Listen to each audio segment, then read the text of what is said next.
I gave up my life for my homeless ex-fiancé and his kids, but after a miscarriage, emotional abuse, and a vacation from hell, I had to walk away. The shocking truth behind my decision.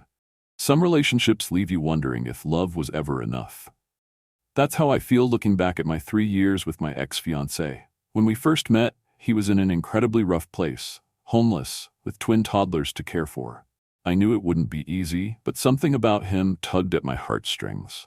Against my better judgment, I let him move into my tiny one-bedroom apartment. That decision flipped my life upside down. Suddenly, my cozy space became a chaotic makeshift home for 3 people. I rearranged my entire world for his kids, giving up my personal space, sleep, and sometimes even my sanity. I didn't just make room for them physically. I stepped into a motherly role, often taking care of his kids more than he did. Despite the upheaval, I genuinely loved those kids and wanted to build a family. But love doesn't cure insecurity, and my ex was deeply insecure. He had a long history of infidelity, which I suspect made him paranoid about everyone else's loyalty. His jealousy issues came out of nowhere, often triggered by the most innocent comments. I'll never forget what my friends now call the Jamie Foxx debacle. One evening, we were watching Spider-Man 2 when I casually mentioned how great Jamie Foxx looked for his age. It was a harmless comment, just an observation. But to him it was a betrayal. He spiraled out of control, packed up all his things, and even took everything I'd bought for his kids. He moved out while I was at work, leaving me to come home to an empty apartment. Somehow we patched things up and stayed together for another 2 years. Those years weren't easy, but I convinced myself that the love we shared was worth the effort. In April, he proposed, and not long after, I found out I was pregnant. For a brief moment, everything felt perfect. We were ecstatic about our baby girl, and I thought we were finally turning a corner.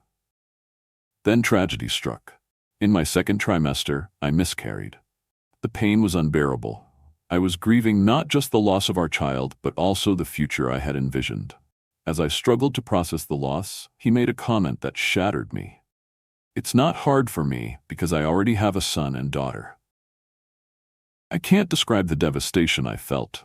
That one sentence made me realize just how little he understood or cared about my pain. But I held on, hoping things would improve. A month later, we went on a family trip to the Cayman Islands to celebrate my parents' 25th wedding anniversary. My parents, being the generous people they are, covered nearly everything. Flights, accommodations, groceries. All we had to pay for were our personal excursions and drinks. It should have been a relaxing getaway, but instead, it became the final straw. On the 3rd day of the trip, completely out of the blue, he accused me of cheating while I was pregnant. His baseless accusations left me stunned, but things took an even darker turn the next day. My family and I had gone snorkeling, but my mom wasn't feeling well, so we took her back to the house early. That left my fiancé, my sister, her boyfriend, my 15-year-old sister, and me to continue the outing. While the rest of us swam, my fiancé and my sister's boyfriend hung out at the bar. When we got back, my fiancé started complaining about how he couldn't even afford a haircut, despite his recent promotion to a comfortable $85 per year salary.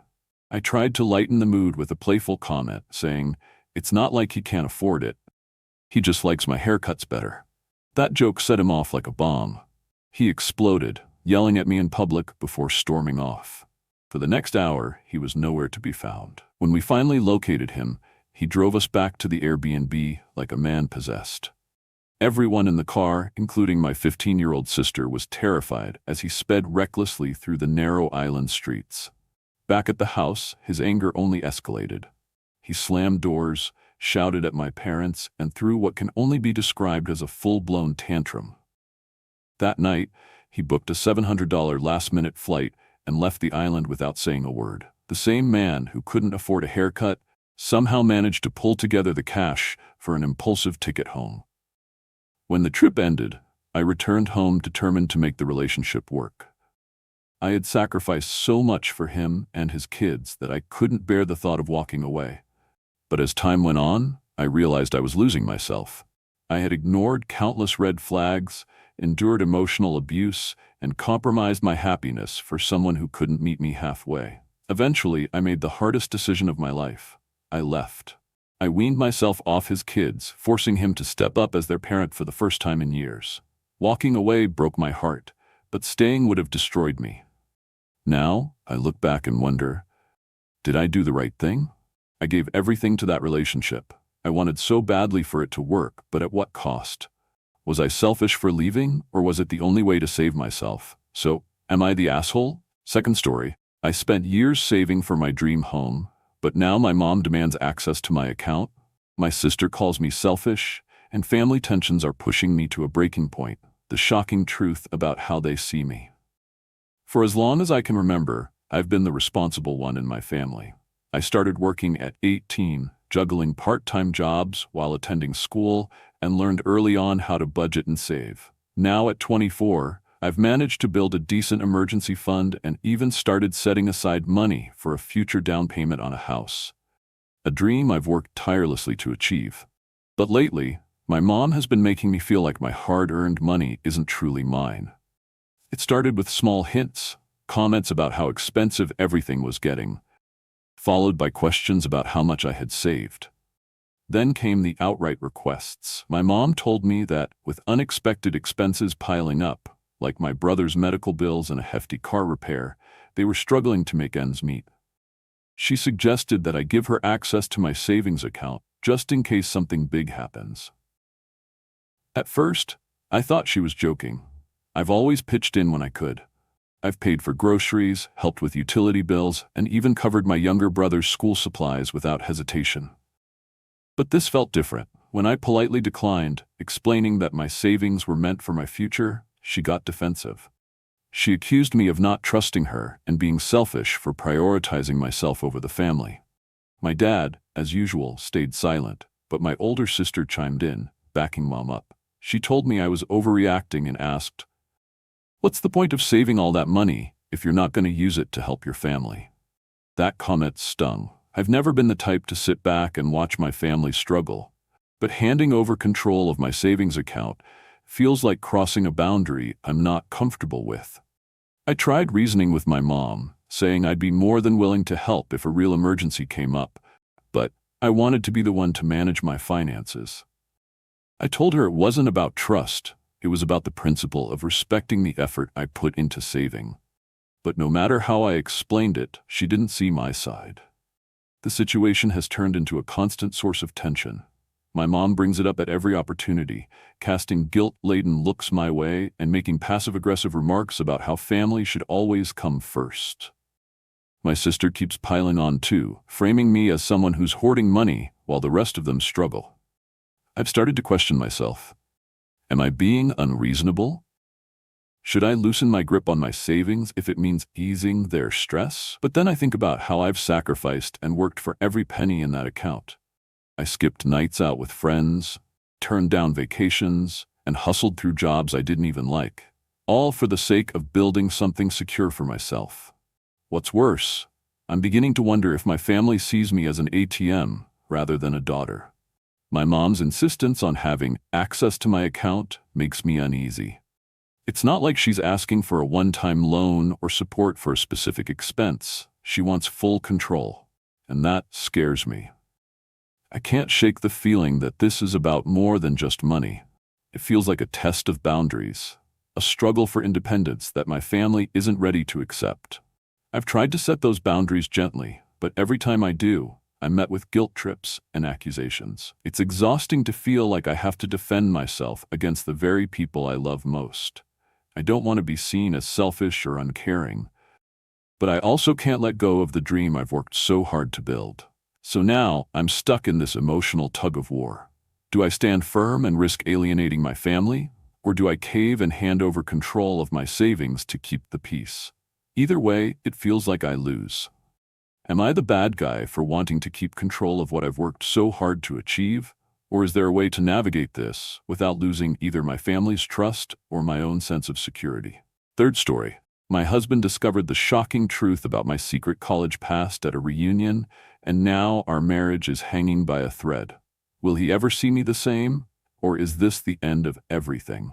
My husband and I have been together for a decade, building a life that I thought was grounded in love, trust, and mutual respect. He's always been my rock, kind, patient, and someone I've never wanted to hurt.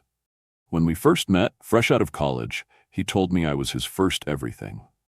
His first love, first girlfriend, and yes, his first sexual partner. I didn't make a big deal out of it, and neither did he. We just fit, and I assumed the past was the past, a chapter we both left behind without the need to dig too deeply. But my past, well, it's complicated. Before I met him, my life was wild, and not in a way I'm proud of. Between the ages of 18 and 21, I made a lot of reckless decisions. I slept with somewhere between 50 and 60 people, sometimes in situations that make me cringe now. Multiple partners at once, public encounters, affairs with older men, even married ones. I cheated on boyfriends with strangers, friends of theirs, and even family members. Looking back, I know a lot of it stemmed from issues I was grappling with at the time. Low self-worth, a desperate need for validation, and unresolved trauma I hadn't begun to process. Therapy helped me confront all of that and grow into someone I could be proud of. When I met my husband, I saw a chance to start fresh. He never asked for details about my past, and I wasn't exactly eager to share. I believed, perhaps naively, that what mattered most was the person I'd become, not the mistakes I'd made before we met. For years it seemed like I was right. We were happy. Or so I thought. A few months ago, a gathering with my old college friends changed everything. It was supposed to be a fun reunion, introducing our significant others and reminiscing about old times. But things took a turn during a game of Never Have I Ever. You know, the kind of drinking game that dredges up every embarrassing detail of your past? I answered honestly, maybe too honestly, and my husband was visibly shocked by some of my responses. That reaction alone was hard to stomach, but it got worse. One of my so-called friends decided to take it upon herself to pull him aside after the game. She apparently felt he deserved to know the full story of my college years. To this day, I don't know exactly what she told him or how much detail she went into, but when we left that night, I could feel the shift between us. He barely spoke to me for days. At first, I told myself it would pass, that he just needed time to process. And in some ways, he did seem to move on. Our daily routines returned to normal after a while, but the intimacy we once shared did not. In the bedroom, he's completely different now. Where he used to be attentive and loving, he's become cold and distant, focusing solely on his own pleasure. He doesn't try to connect with me the way he used to, and he's made it clear he doesn't see our intimacy as special anymore. His exact words cut me to the core. "You gave it away to so many strangers. How could it ever mean anything now?" I've tried talking to him about it, but every conversation seems to hit a dead end. He insists he doesn't want to leave me, yet he's been avoiding physical affection altogether. I've noticed him watching more porn and finding excuses to avoid spending time alone with me. The unspoken tension between us is suffocating. The worst part is, I genuinely feel like I've betrayed him, even though I never lied about my past. I never tried to hide who I was. I just thought it wouldn't matter because that version of me no longer exists. If he had asked, I would have told him everything, though I would have been ashamed and mortified to revisit those memories. But he didn't ask, and I didn't volunteer the information. Was that wrong?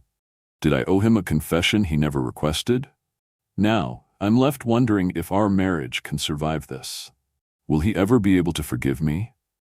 Can we rebuild the trust and connection we once had? Or is this the beginning of the end? I love my husband deeply, and I don't know how to move forward without him. But I also don't know if he'll ever look at me the same way again.